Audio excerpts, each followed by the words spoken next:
Broiler মুরগি অনেকে পছন্দ করেন না, তবে এভাবে ব্রয়লার মুরগির পাতলা ঝোল রান্না করলে সবাই পছন্দ করে। আসসালামু আলাইকুম।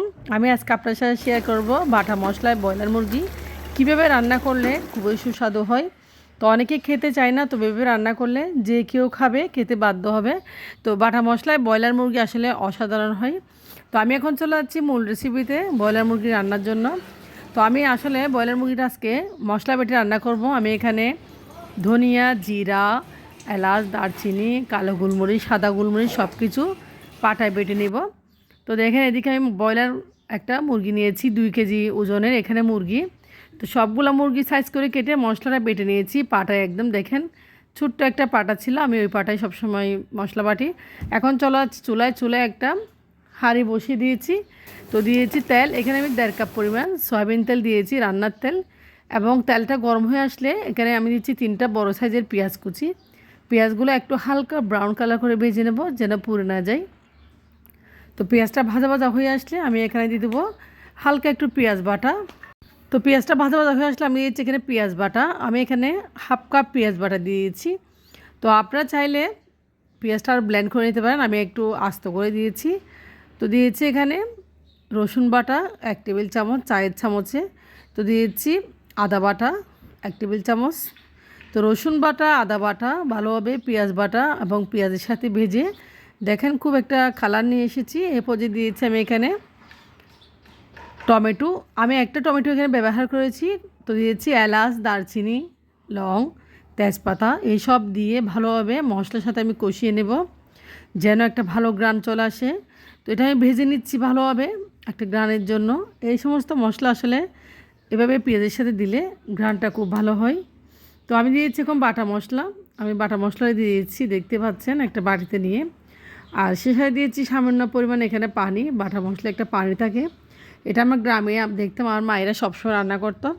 তো দিয়েছি এখন হলুদের গুঁড়া 1 টেবিল চামচ পরিমাণ, যেহেতু 2 কেজি ওজনের মুরগি এটা। দিয়েছি এখানে আমি গরম মশলা দিয়েছি 1.5 চামচ মতো, এখানে লাল মরিচের গুঁড়া। সবসময় মনে রাখবেন মুরগি রান্না বলেন, মাংস রান্না বলেন, মরিচ একটু কমাই দিবেন। তো দিয়েছি লবণ। বাবুর্চিরা কিন্তু মশলা চাইতে মরিচটাই কম দেয়, সব কিছু মশলা দেয় কিন্তু মরিচটা সবসময় কম দেয়। সেই জন্য বাবুর্চিতে রান্নাটা আসলে মজা হয়, খুবই টেস্টি হয়। তো দেখেন মশলাটা ঘন হয়ে গেছে সব কিছু। এখানে মরিচের পরিমাণটা আমি কমই দিয়েছি, কারণ মরিচ বেশি দিলে আসলে তরকারিটা স্বাদটাই নষ্ট হয়ে যায়। এটা অবশ্যই মাথায় রাখবেন, মরিচ সবসময় কম দিবেন। তো মশলা কষানো হয়ে গেলে আমি এখানে মুরগিটা দিয়ে দিব। তো মশলা আসলে বাবুর্চিরা খুব ভালোভাবে কষায়। তো মশলা কষানোর উপর ডিপেন্ড করে রান্নাটা কতটুকু মজা হবে। তো এরপর যদি দিয়েছে মুরগি, এভাবে ব্রয়লার মুরগি রান্না করলে আসলে যে কেউ খাবে মাশাল্লাহ। রুটি, পরোটা, সাদা ভাত, পোলাও সব কিছুর সাথে এই ব্রয়লার মুরগিটা কিন্তু খুবই টেস্টি হয়। তো এমনি নর্মালি মশলা দিয়ে রান্না করলে আসলে সেরকম টেস্টি হয় না। আমি আজকে ব্রয়লার মুরগিটা একটু ফ্রাইও করে নেই, নর্মালি রান্না করতেছি। তো এরপর যদি দিচ্ছি আমি এখানে টক দই। আমি মাংসে টক দই অবশ্যই ব্যবহার করি, আপনারাও করবেন। টক দই দিচ্ছি এখানে 2 টেবিল চামচ পরিমাণ মতো।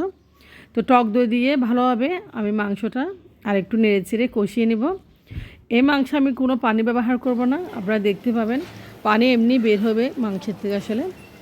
তো মাংসটা কষানো হয়ে গেছে দেখেন, এখন আমি ঢাকনা দিয়ে ঢেকে রাখবো। মাংসর থেকে একটা কালারও চলে আসছে খুব সুন্দর। তো মাংসটা এভাবে আমি দমে রাখবো প্রায় 20 মিনিট। তো 20 মিনিট পরে আমি ফিরে চলে আসবো। দেখেন মাংসটা প্রায় হয়ে যাচ্ছে। আমি এরপর দিয়ে দেবো কাঁচামরিচ। এখানে আমি কাঁচামরিচটা এখনও দিই নাই, আর কাঁচামরিচের একটা ফ্লেভারস যাতে আসে সেই জন্য আমি পরিশেষে দিব।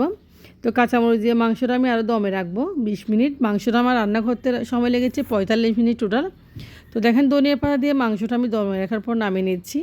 এরপর যে মাংসটার কালার কত যে সুন্দর হয়েছে আপনারা দেখে বুঝতে পারতেছেন।